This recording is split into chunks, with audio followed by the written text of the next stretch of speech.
Hi, this is Liz with oilyarmy.com, and today's video is on how to run a Facebook event.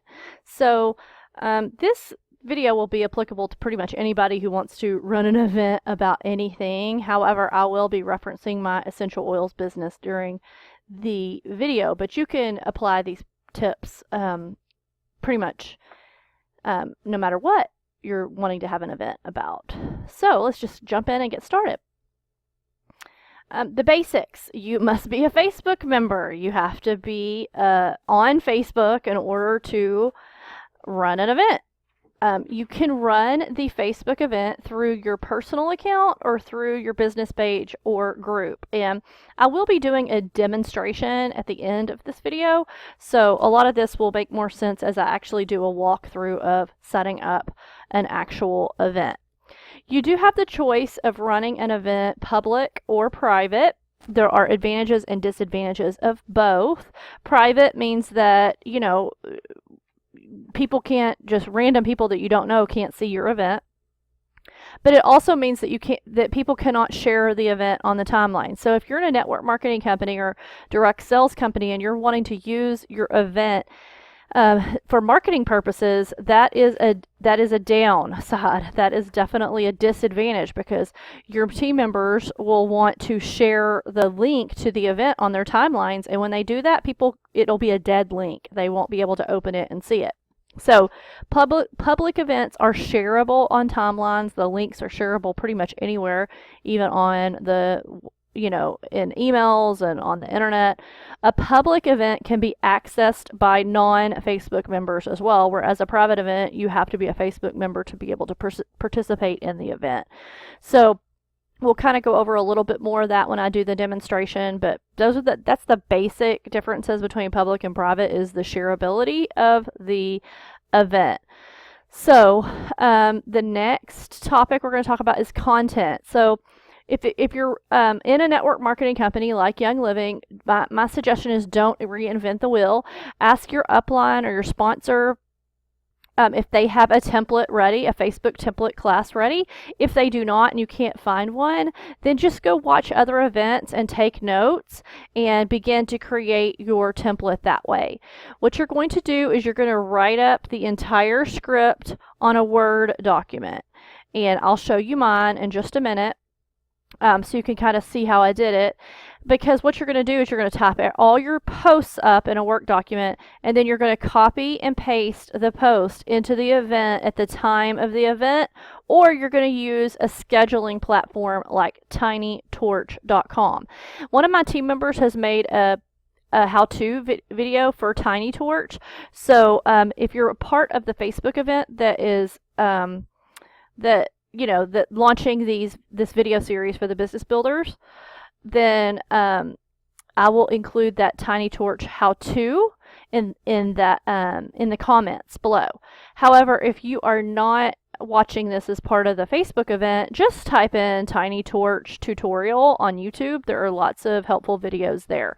So I definitely do use TinyTorch myself, so I can pre-schedule all my posts for during an event. That way I can watch the comments and take care of my people a little bit better and not be tied up making all the posts for during the event. So it's not a mandatory step, but I do encourage you to look into it. There are other platforms as well. TinyTorch is just the one that I use. So and we'll talk more about making sure you're taking care of people in just a second. As far as graphics go, again, don't reinvent the wheel unless you're decent. Or can rapidly or quickly make graphics. If you can, Canva is one option. PicMonkey is another one. If you're a Young Living member, go to the virtual office. There are lots of graphics that are already pre-made by Young Living that you can use. Ask your upline, your crossline, go to Google Images and find graphics. The one tip that I want to make sure everybody knows is do not steal people's graphics and do not alter graphics. So if you find graphics on another event page, it is common courtesy to ask, and they're not on your team, it's common courtesy to PM them and ask them if you can use their graphics in your event. Most of the time people will say yes, but sometimes they'll say no, And wouldn't you rather know that they said no than for them to find out that you use their graphics and then to turn you in to our compliance with Young Living for doing something without permission? So always ask permission.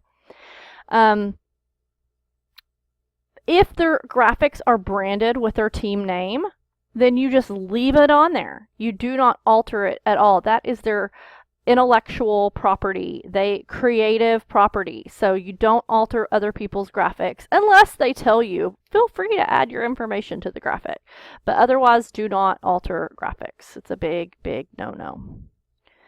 Okay, important steps, most important steps.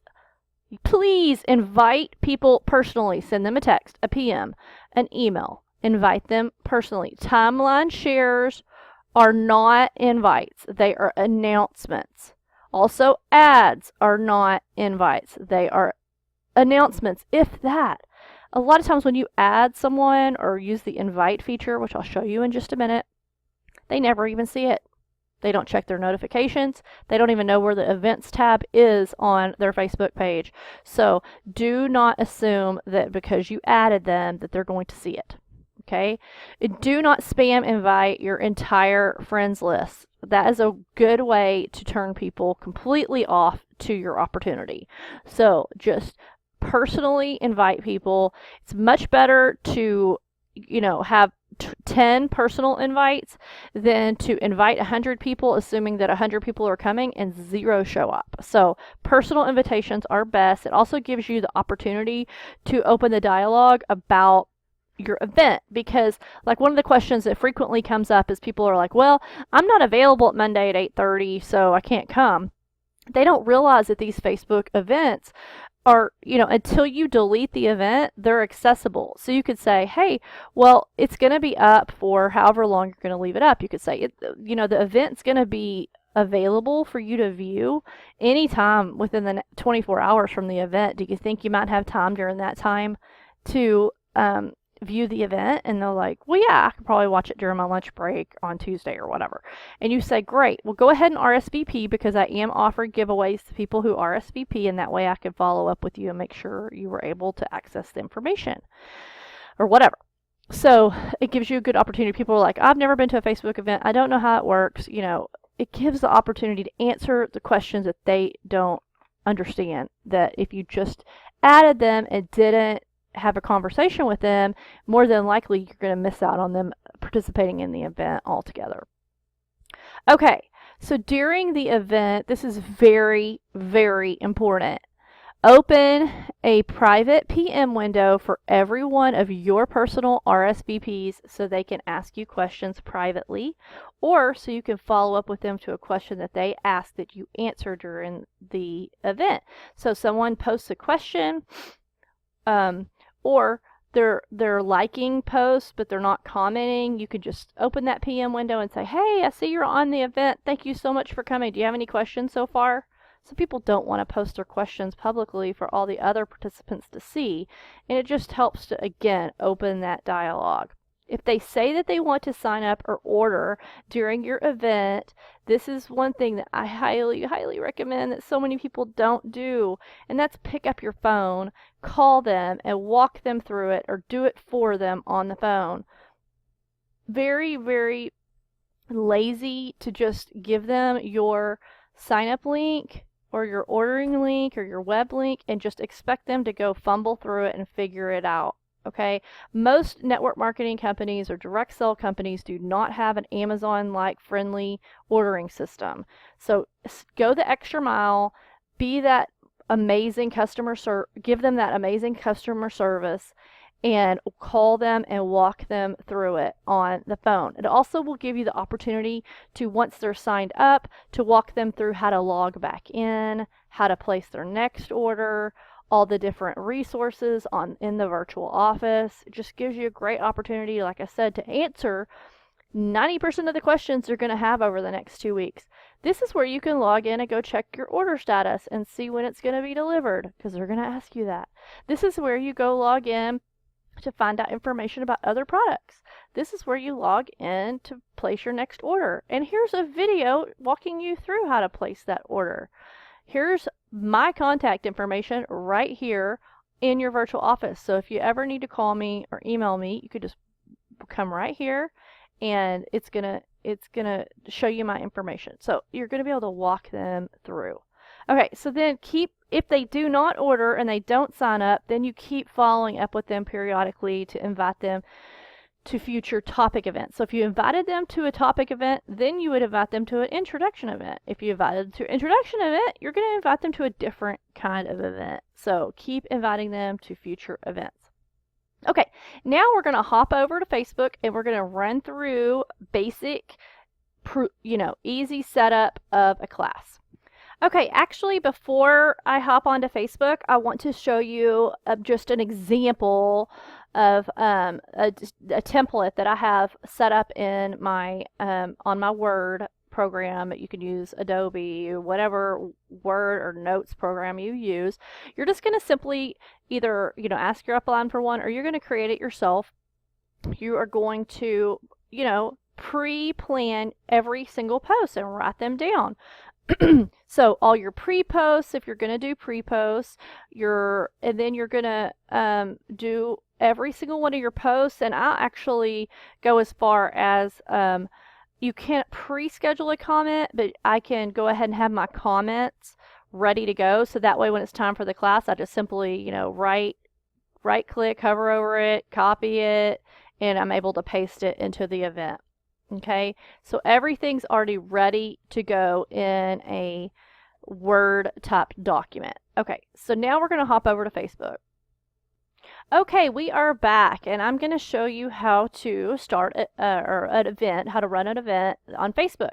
So I'm going to go over the different ways you can launch an event first, and then I'm going to come back to and do it through my personal event page. So the first way is to launch it through your personal timeline. So you just right here on the left bar of your personal timeline, you're going to click on events, and then you're going to click the create button. I'm not going to do that just yet because I want to show you the other two ways really quick.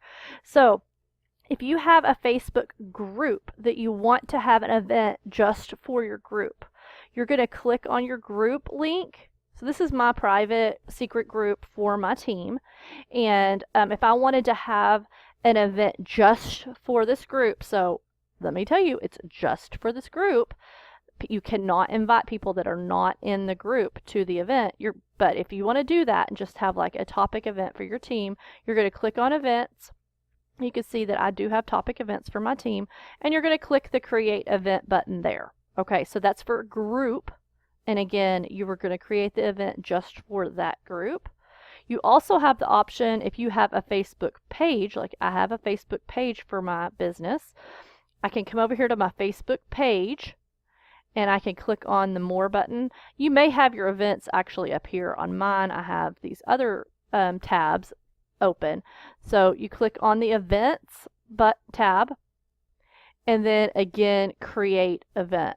Okay, so once you click on create event, regardless of which, if it's your personal timeline, a group, or a page, the rest of the information pretty much looks the same.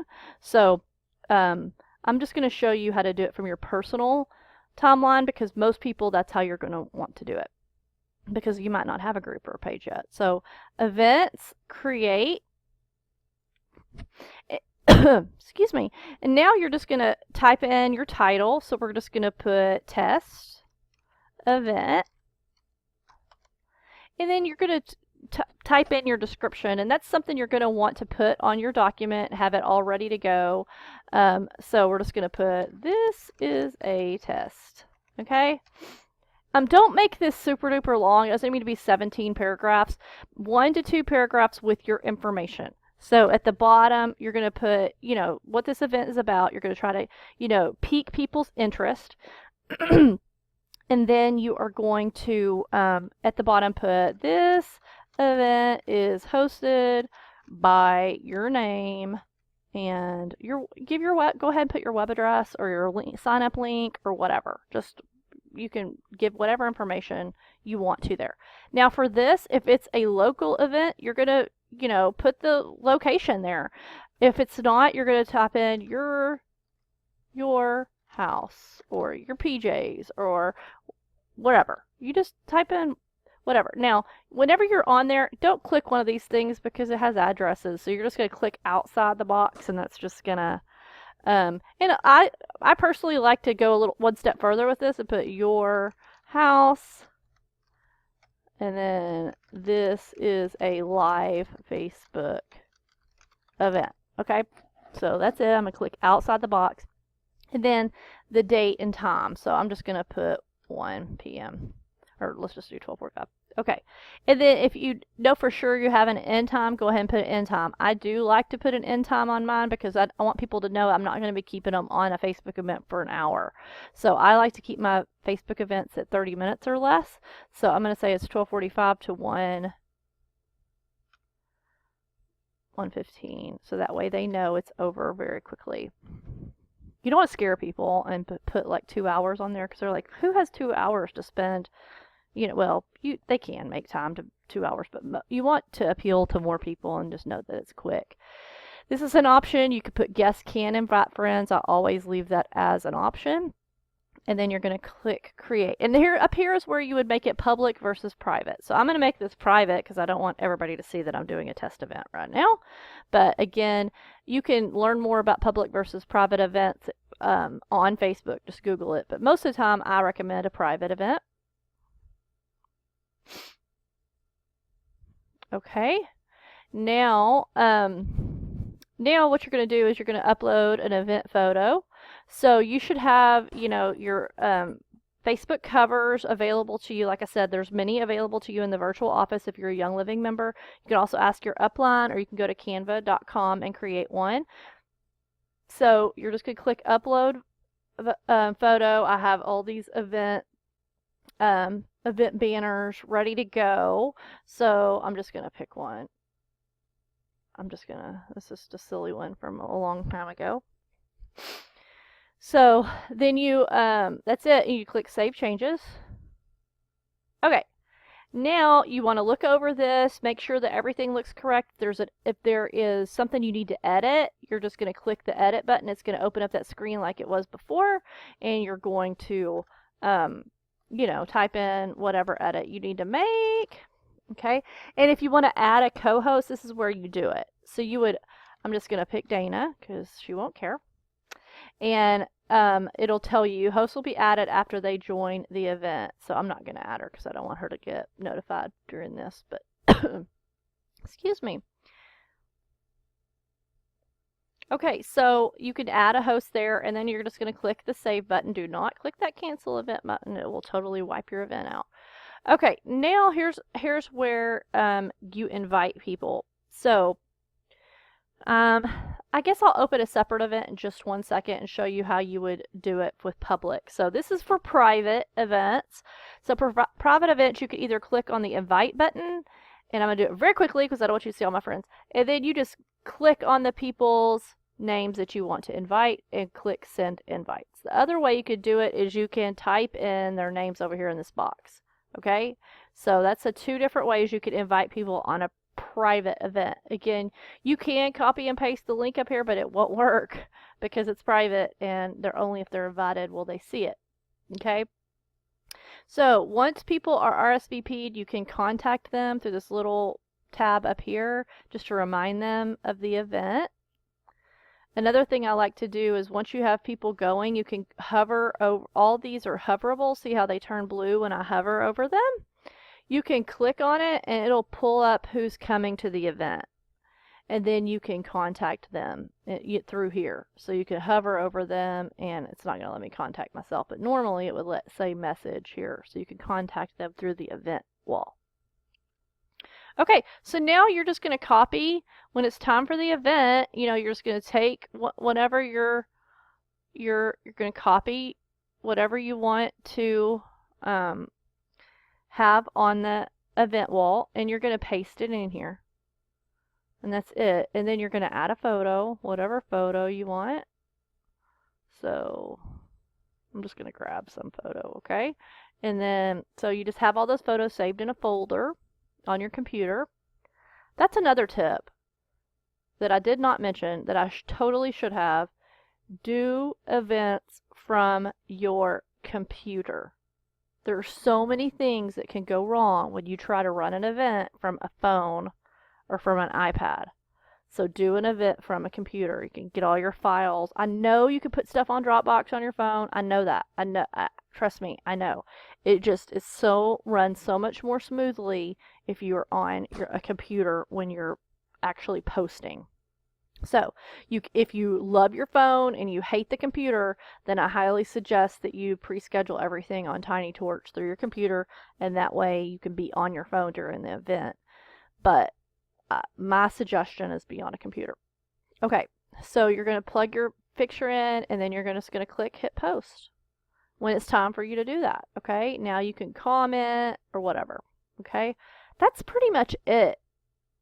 I mean, you've created the event, you've invited your people, and now you're posting your whatever time you want to post. So my suggestion is, unless it's a video, if it's just reading and a graphic, you only wait 1 to 2 minutes between posts. Okay, and this is where it's really important to ask someone for help to help you with your event. You do not want to post something, answer 15 questions, and then make a second post. You're going to lose people when you do that. So you need to be posting, and then having someone else answer questions. Again, that's why I like to pre-schedule my posts. That way I can answer questions, but the posts keep going on. Because if you answer questions as you post them, your event's going to turn into 2 to 3 hour event. And like I said, you'll keep a handful of people doing it that way, but you will lose the majority of people doing it that way. Okay. And remember, not everyone is going to say they're going to the event. They may just hop on your event and lurk and just check things out and not comment, not even like any of your posts, but they're there. So you want to remember that as you're posting. You want to keep it professional. Okay, so now let me go back over here to my event timeline. I'm just gonna create a really quick event. I'm not even gonna put a photo on it or anything. I'm just gonna show you what it looks like when you do a public event, so you can invite people. So I'm just gonna type in some stuff here. I'm not even gonna put a where or anything. I'm just gonna create the event real fast. Okay, so when you have a public event, when you click on the invite tab up here, it gives you the option of sharing the event. So now you can actually share this link on your timeline or in a group or on a page or in a private message. So it's gonna have it linkable. Okay, so that's the difference. That's pretty much the only difference with a public event is that it's shareable, and that of course people off Facebook are able to actually use that link and just look at it even if they're not a Facebook member. So shareability is the difference with a public event versus private event. Okay, I hope that demo was very helpful to you, and this video in general was helpful to you with the tips on running a Facebook event. What's next? I have lots of trading videos, some are specific to essential oils, building an essential oils business, but some are perfectly applicable to any network marketing business or direct sales business, or just information about building a business in general. So check out my videos on Oily Army channel on YouTube. If you are not a member yet and you'd like to join my team, please go to oilyarmy.com and send me a note, and I'll give you a telephone call. So that's an offer to people who are not Young Living members. So please let me know if you want more information. I hope you enjoyed this video. Again, please check out my other videos.